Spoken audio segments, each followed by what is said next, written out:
आपल्याला जायचं होतं मित्रांनो बाहेर, थोडाफार नाश्ता करून घेतला. एवढं तुम्हाला सांगतो काय झालं काय नाही बघा. मग तर कसं काय पब्लिक मस्त ना मजेत ना. तर आपलं स्वागत आहे आपल्या नवीन दैनंदिनीमध्ये. आपल्याला जायचं होतं शेवाय बनवायला.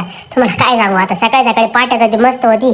बाबांचं दर्शन वगैरे झालं एकदम भारी. सगळे ब्रँड वगैरे आपण बघून घेतलेला. चला पुढे जाऊ भावांना, आपण होतो मस्त सगळ्यात वगैरे बांधून घेतला. त्याच्यात एवढी मोठी गर्दी दिसली. मस्त बाबांची पालखी वगैरे तेव्हापासून चालू झाली. गेलो तिथं पण ती दुकानात चालू नव्हतं. तुम्हाला काय सांगू आता. मग गेलो थोडंफार बसेल तिथं जागा होती.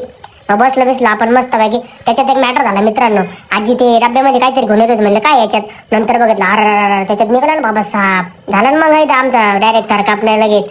पण आजीला डायरेक्ट खतरो के खिलाडीमध्ये पाठवलं पाहिलं होतं डायरेक्ट. नुसतं त्याच्यात डायरेक्ट घाबरतं ते मारित होत त्याला. मग आम्ही थोडं विचारात पडलं. म्हणलं काही नाही जाऊ दे आता, झालं ते झालं. मग लगेच आपल्याला त्यांनी सांगितलं थोडंफार काम. आपल्याला लगेच शेवाय बनवत होतं.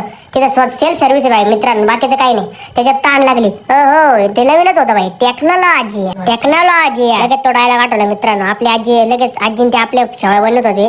शेवाय वगैरे एकदम मस्त रेडी झाली. आपण शेवाय घेऊन घरी जात होतो. काय मित्रांनो तुम्ही फॉलो बिलो करा. अरे काय फॉलो बिलो करा मित्रांनो, काय तुम्ही पण. चला मित्रांनो भेटू पुढच्या ब्लॉग मध्ये. जय साईनाथ.